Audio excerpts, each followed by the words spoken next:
Hello focus, आज जिस opportunity के बारे में हम लोग आपस में बात करने वाले हैं, ये अपॉर्चुनिटी हमारी office of the district and session जज भटिंडा में निकाली गई है। इन्होंने अपनी ऑफिशियल वेबसाइट पे ये डिटेल्ड एडवर्टाइजमेंट पब्लिश किया था रिगार्डिंग रिक्रूटमेंट ऑफ क्लर्क। इस पूरे डिटेल्ड एडवर्टाइजमेंट की हर एक डिटेल आप सभी कैंडिडेट्स के साथ शेयर करने से पहले एक इंपॉर्टेंट इंफॉर्मेशन वीडियो की स्टार्टिंग में आप सभी कैंडिडेट्स को देना चाहता हूं। जो भी कैंडिडेट अभी लॉ स्टूडेंट है, लॉ ग्रेजुएट हो चुका है या फिर प्रैक्टिसिंग एडवोकेट है, ऑल ओवर इंडिया के किसी भी कोर्ट में अगर आप लोग चाहते हैं हमारे इंडिया में हमारी लीगल फर्टिनिटी के रिगार्डिंग कोई भी वैकेंसी निकले, चाहे वो आपकी इंटर्नशिप की अपॉर्चुनिटी हो, चाहे वो आपकी जुडिशरी की अपॉर्चुनिटी हो, चाहे कोई कॉर्पोरेट वैकेंसी हो या फिर सेंट्रल और स्टेट गवर्नमेंट के द्वारा निकाली गई कोई बैंक की वैकेंसी हो, पब्लिक सेक्टर अंडरटेकिंग यानी पीएसयू की वैकेंसी हो या फिर हमारे प्रैक्टिसिंग एडवोकेट्स के लिए निकाली गई कोई इंपैनलमेंट की वैकेंसी हो, it means all over India में हमारे लीगल फर्टिनिटी के रिगार्डिंग कोई भी वैकेंसी निकलेगी,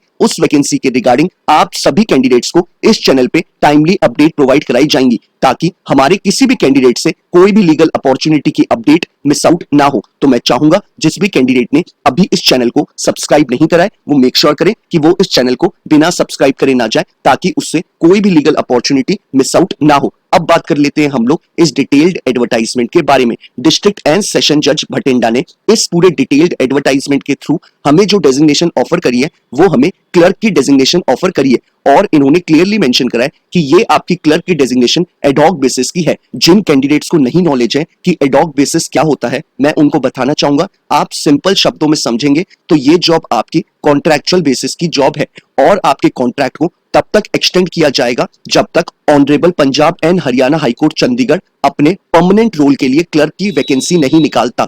तो यानी कि आपकी ये जॉब कॉन्ट्रैक्चुअल बेसिस की जॉब है, परमानेंट जॉब नहीं है। अब बात कर लेते हैं हम लोग नंबर ऑफ वैकेंसी के ऊपर। टोटल वैकेंसी हमारी 16 निकाली गई है, जिनमें से इन्होंने क्लियरली मेंशन करा है कि आपकी जनरल कैटेगरी के लिए वैकेंसी 5 निकाली गई है और उसके बाद शेड्यूल कास्ट ऑफ पंजाब जो कि मजबी 6 और बाल्मिक्स हैं उनके लिए 3 वैकेंसी निकाली गई है और जो हमारे शेड्यूल कास्ट है पंजाब के अदर देन मजबी 6 एंड बाल्मिक्स उनके लिए 2 वैकेंसी निकाली गई है। बैकवर्ड क्लास और अदर बैकवर्ड क्लास जो पंजाब के रेजिडेंट है उनके लिए 3 वैकेंसी निकाली गई है। एक्स सर्विसमैन ऑफ पंजाब के लिए 1 वैकेंसी, जनरल कैटेगरी वालों के लिए, ex serviceman of Punjab schedule caste category वालों के लिए 1 वैकेंसी और हमारे ex serviceman of Punjab backward class और अदर बैकवर्ड क्लास कैटेगरी वाले कैंडिडेट्स के लिए 1 वैकेंसी निकाली गई है। यानी कि टोटल हमारी 16 वैकेंसी निकाली गई है। अब बात कर लेते हैं हम लोग पे स्केल के रिगार्डिंग। इन्होंने क्लियरली मेंशन करा है कि आपका जो मिनिमम वेजेस रेट होगा जो कि हमारे डेप्यूटी कमिश्नर भटिंडा ने फिक्स करा हुआ होगा, वही रेम्युनरेशन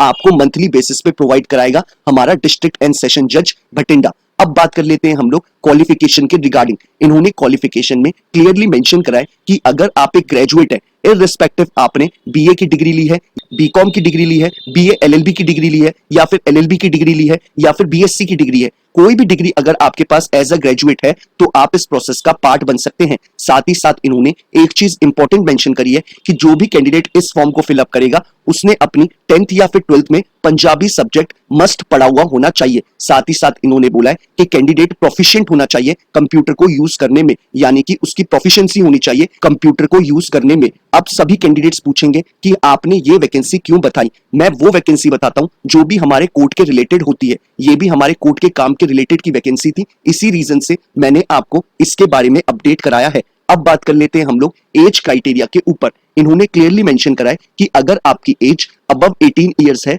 और बिलो 37 इयर्स है एज पर ऑन 1 जनवरी 2024 तो आप इस पूरे प्रोसेस का पार्ट बन सकते हैं। साथ ही साथ इन्होंने बोला है कि एज रिलैक्सेशन ये लोग अपने high court Punjab government rules के अकॉर्डिंग आपको देंगे, यानी कि 18 to 37 की जो एज रखी गई है ये हमारे जनरल कैटेगरी वाले कैंडिडेट्स के लिए रखी गई है। बाकी जो हमारे रिजर्व कैटेगरी वाले कैंडिडेट्स हैं उनको as per rules age relaxation provide कराया जाएगा हमारे डिस्ट्रिक्ट एंड सेशन जज भटिंडा के द्वारा। अब बात कर लेते हैं हम लोग दूसरी इंपॉर्टेंट इंफॉर्मेशन के बारे में। आपको जो अभी आपके स्क्रीन पे परफॉर्मा आ रहा है आपको इसको फिलअप करना है। आगे मैं आपको बताऊंगा कि आपको इसको फिलअप करने के साथ क्या क्या चीजें करनी है, लेकिन आप लोग अपनी स्क्रीन पे देख सकते हैं कि इस परफॉर्मा को आपको फिलअप करना है। इनकेस फॉर्म को फिलअप करने में किसी तरीके की कोई क्वेरी आएगी तो आप लोग मुझे रीच आउट कर सकते हैं इंस्टाग्राम या ट्विटर पे टेक्स्ट मैसेज करके या फिर यूट्यूब पे कमेंट करके। मैं हर एक कैंडिडेट को पूरी कोशिश करता हूं कि टाइमली बेसिस पे रिप्लाई कर दूं ताकि वो अपने फॉर्म को जल्दी से जल्दी फिलअप कर पाए और अपने आगे की प्रिपरेशन उस फॉर्म के रिगार्डिंग उतनी ही जल्दी स्टार्ट कर सके।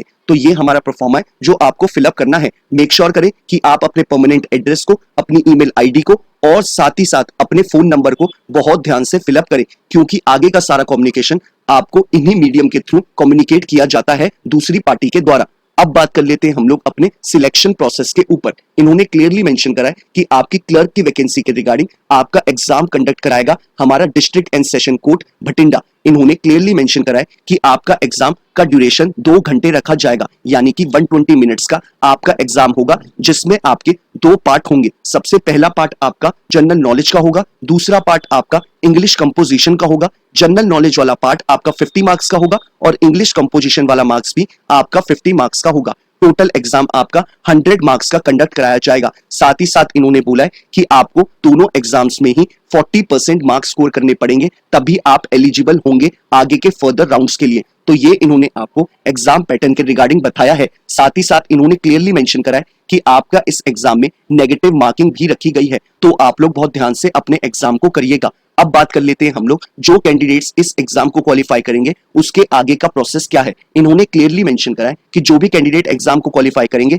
उसके बाद उनको कंप्यूटर प्रोफिशिएंसी टेस्ट के लिए बुलाया जाएगा, जिसको आप सभी लोग सीपीटी नाम से जानते होंगे। और जो हमारा सीपीटी का एग्जाम होगा ये हमारे 2 पार्ट में होगा। इन्होंने क्लियरली मेंशन करा है कि कैंडिडेट को क्वालिफाई करने पड़ेंगे स्प्रेडशीट टेस्ट को, जो कि आपका 10 मार्क्स का होगा और 10 मिनट का ही होगा, और इसमें आपको मिनिमम 4 मार्क्स को सिक्योर करना है, तभी आप क्वालिफाई करेंगे। पार्ट 2 एग्जाम में इन्होंने क्लियरली मेंशन करा है कि आपका कंप्यूटर टाइपिंग टेस्ट होगा इंग्लिश लैंग्वेज में, जिसमें आपकी स्पीड 30 WPM होनी चाहिए। तो ये इन्होंने हमें सिलेक्शन प्रोसेस के रिगार्डिंग इंफॉर्मेशन प्रोवाइड कराई है। अब बात कर लेते हैं हम लोग कि हमें इस पूरे रिक्रूटमेंट प्रोसेस का कैसे पार्ट बनना है। अब बात कर लेते हैं हम लोग कि हमें इस पूरे रिक्रूटमेंट प्रोसेस का कैसे पार्ट बनना है। वीडियो के नीचे आप डिस्क्रिप्शन बॉक्स में जाएंगे, आपको जो पहला लिंक अवेलेबल है आप उस पर क्लिक करेंगे।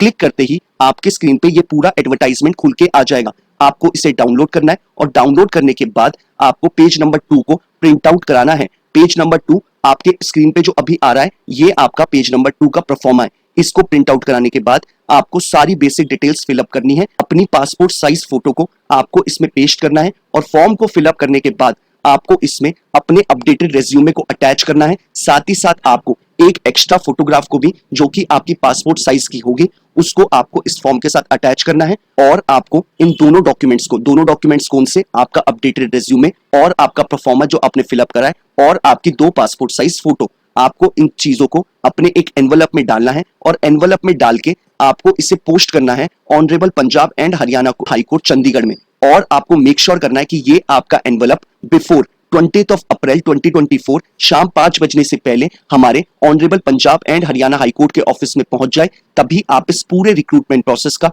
पार्ट बन पाएंगे। अदरवाइज अगर आपकी एप्लीकेशन 20 तारीख के बाद पहुंचती है इनके ऑफिस में, तो आपके एप्लीकेशन फॉर्म को रिजेक्ट कर दिया जाएगा। ये लोग उसे कंसीडर नहीं करेंगे इस रिक्रूटमेंट प्रोसेस के ऊपर। तो यही सारी इंपॉर्टेंट इंफॉर्मेशन थी जो हमें इस एडवर्टाइजमेंट पे प्रोवाइड कराई गई थी। अगर आपकी कोई क्वेरी है तो आप लोगों को पता है कि आपको मुझे कैसे रीच आउट करना है। बाकी अगर आपको ये वीडियो पसंद आया हो तो लाइक शेयर जरूर करिएगा, और अगर आप लोग चाहते हैं कि ऐसे ही हर एक दिन आपको एक लीगल अपॉर्चुनिटी की अपडेट मिलती रहे तो मेक श्योर करिएगा कि आप इस चैनल को बिना सब्सक्राइब करे ना जाएं।